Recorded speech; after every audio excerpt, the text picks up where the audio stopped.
Je voudrais vous saluer dans le précieux nom de notre Seigneur Jésus-Christ de Nazareth et vous inviter à suivre ce programme. Je voudrais saluer aussi tous nos amis qui nous regardent depuis Facebook, depuis ma page Facebook, Naounou Judith.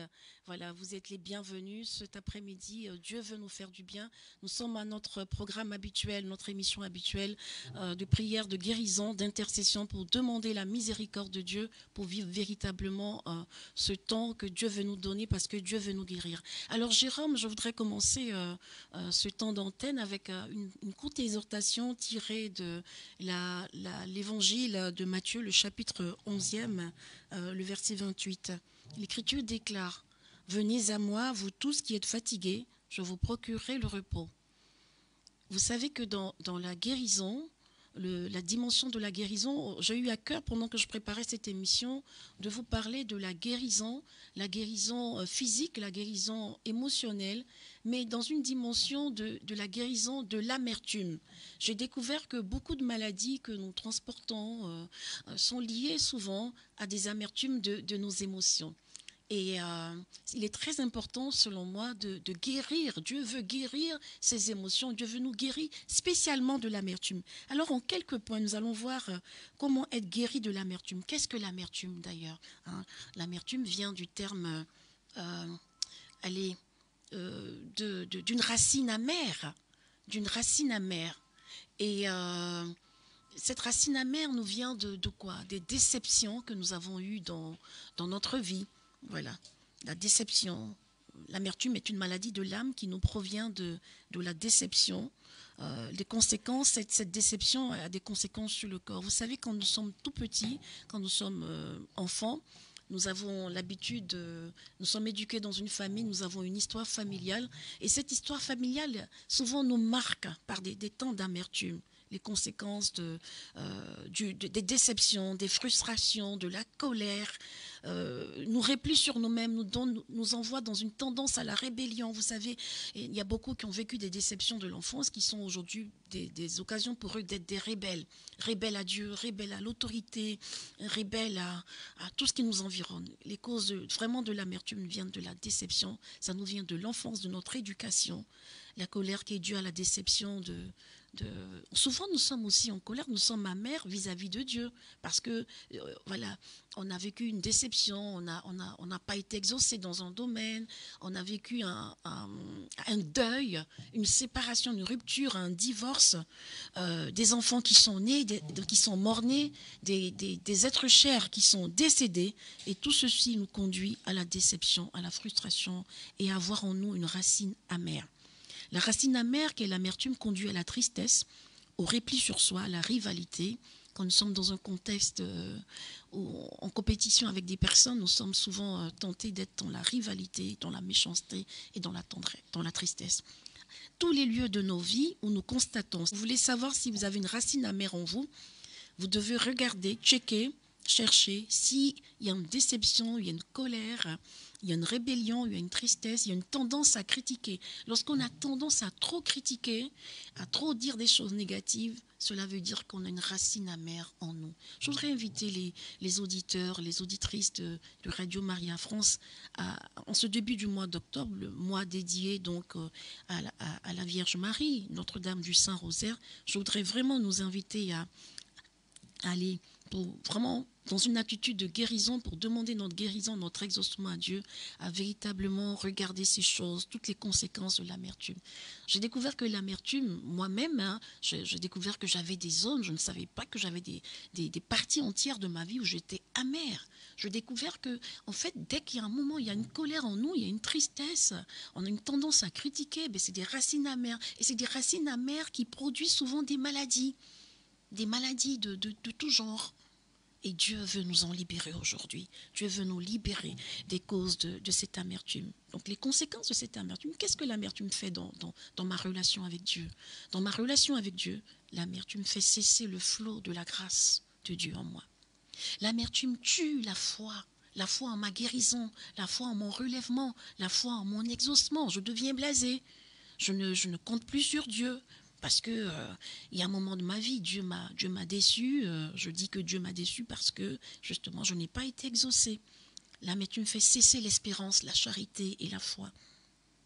L'amertume, quand on a de l'amertume dans le cœur, ça veut dire qu'on ne sait pas être patient. Et vous savez que l'Écriture nous dit que ce sont les cœurs patients qui héritent des promesses de Dieu. C'est les cœurs patients, c'est la patience qui nous fait hériter des promesses. Vous voyez, Moïse lui-même, dans l'Ancien Testament, n'a pas pu hériter de la terre promise parce que Moïse s'est mis en colère, il était impatient, il s'est irrité contre le peuple. À chaque fois que nous avons une racine d'irritation en nous, alors ça veut dire que vous et moi, on est en danger. L'amertume nous fait perdre l'espérance.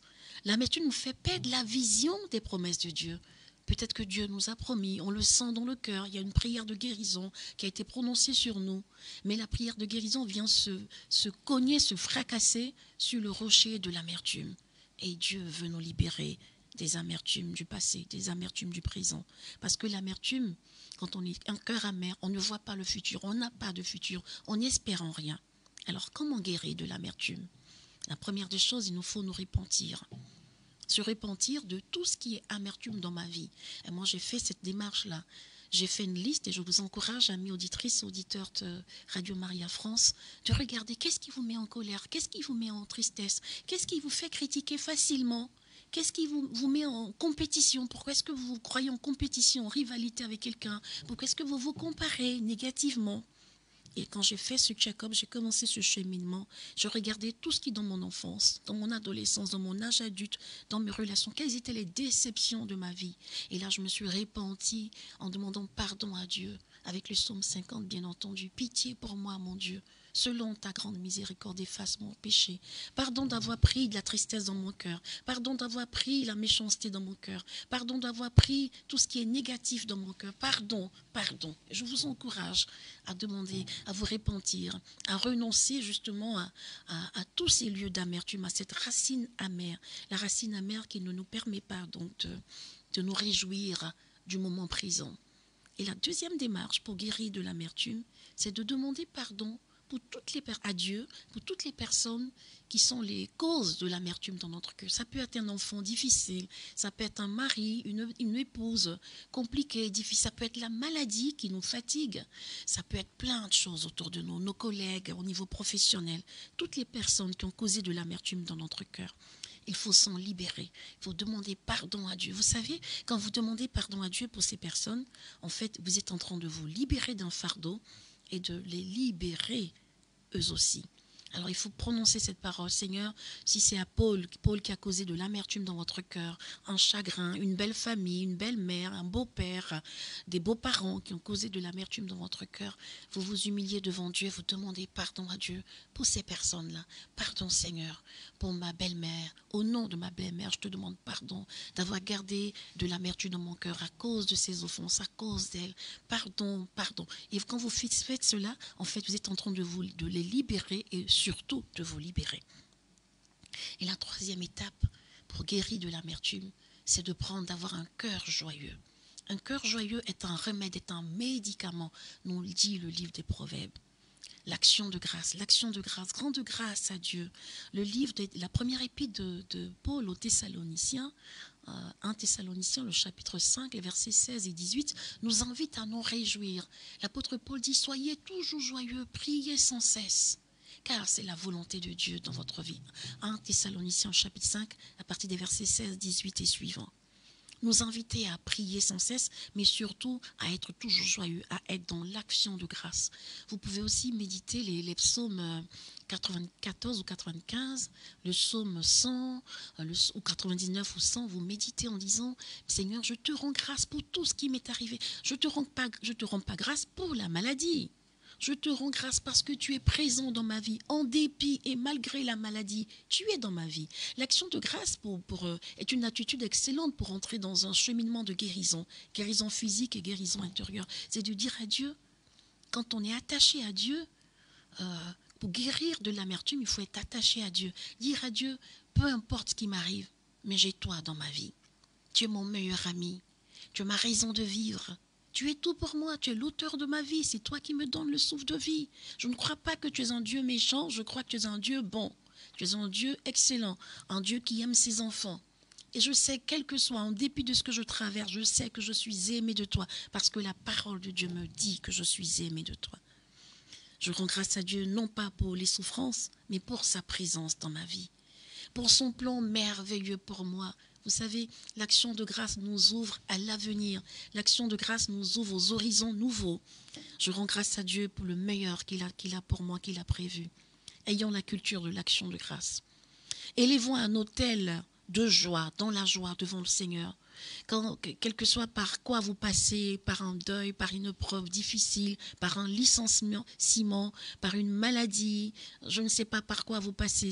Même si vous passez par un cancer, vous êtes hospitalisé depuis des mois et que vous nous écoutez depuis votre chambre d'hôpital, je voudrais vous encourager, non pas à vous réjouir de la maladie, de la souffrance, mais à vous réjouir de la présence de Dieu, de ce Dieu qui a des plans merveilleux pour vous, de ce Dieu qui vous aime. Commencez à persévérer. La joie va être un écran de protection qui va vous protéger de l'amertume, parce que l'amertume vient du démon, il vient du diable. C'est lui, par cette amertume, qui veut nous cacher les merveilles que Dieu prévoit pour nous. Alors, prenez cette joie, prenez les vêtements du salut, les vêtements de la joie que Dieu nous donne. Non pas une joie qui nous vient des circonstances, mais une joie qui nous vient de Dieu lui-même. La joie du Seigneur est ma force, nous dit Néhémie.